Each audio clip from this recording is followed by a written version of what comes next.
आदाब अर्ज़। आज मैं आपको कुछ अहम बातें सेक्स के बारे में बताऊंगा, जिसे हम हिंदुस्तानी ज़बान में संभोग, अंग्रेज़ी भाषा में सेक्स और उर्दू ज़बान में या फ़ारसी ज़बान में हम जिनसी ताल्लुकात कहते हैं।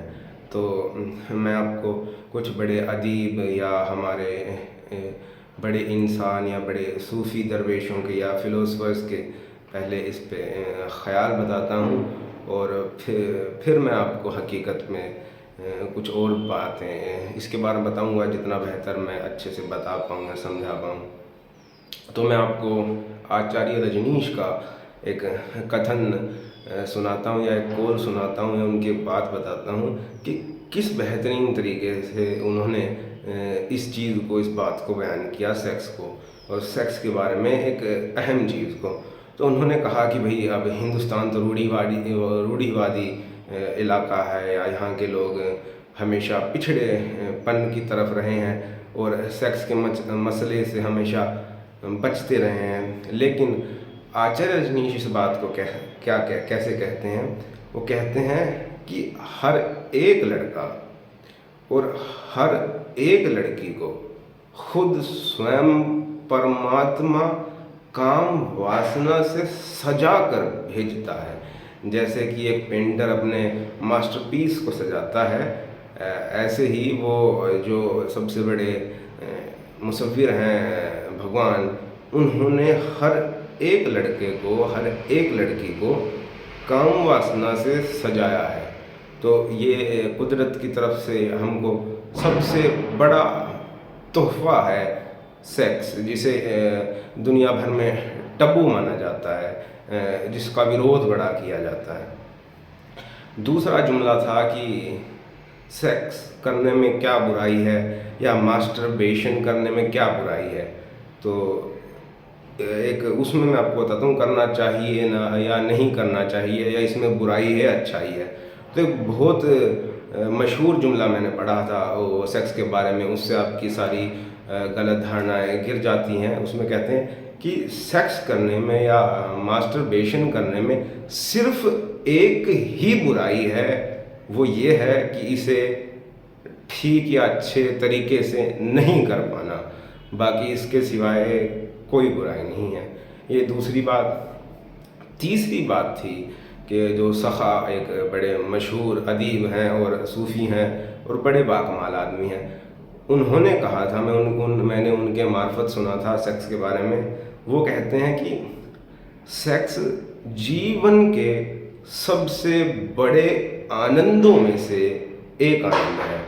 तो वो बड़ा अहम हिस्सा है। और उन्होंने ही, उनका दूसरा कौल था, उन्होंने दूसरी तरीके से बताया था। उन्होंने कहा था कि जिस आदमी को लंबा जीना है, या जो आदमी ज़्यादा सृजन कर सकता है, या जो शख्स, जो दंपत्ति जितने लंबे समय तक सेक्स करेंगे वो उतना लंबा जी पाएंगे।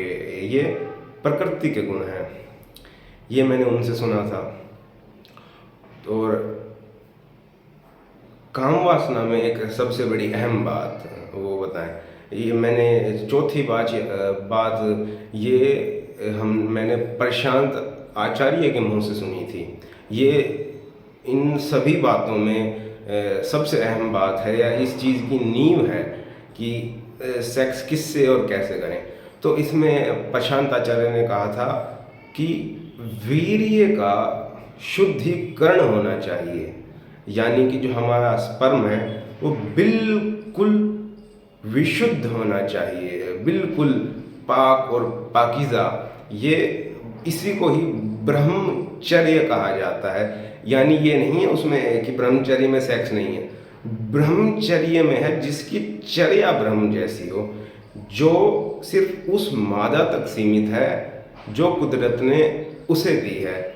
यानी कि शिव गौरी तक और राम सीता तक और कृष्ण राधा तक। यानी कि वीर का शुद्धिकरण क्या है, उसमें यह मसला है कि उसके बदन के पोर पोर में, नर के या नारी के बदन के पोर पोर में वही विपरीत ऊर्जा बहनी चाहिए जो उसके नर में है या मादा में है। किसी उसमें कोई भी मिलावट नहीं होनी चाहिए। और वीर्य का या ऊर्जा का बिल्कुल शुद्धिकरण होना चाहिए ये, और पाकीज़गी होनी चाहिए। ये इसकी सबसे बड़ी अहमियत है सेक्स की, तरोताज़गी की। उसमें शिरकत, यानी शिरकत तो अल्लाह भी बर्दाश्त नहीं करते किसी भी चीज़ में। तो द्वैत नहीं है, अद्वैत की तरफ हमको चलना है और स्पर्म की शुद्धिकरण में ध्यान देना है। यानी कि हमारी मादा या मादाओं में उनके नर, उनके बदन में लहू की तरह बिल्कुल पाकीज़ा तौर पे रवानी से बहने चाहिए और वीर्य का शुद्धिकरण होना चाहिए।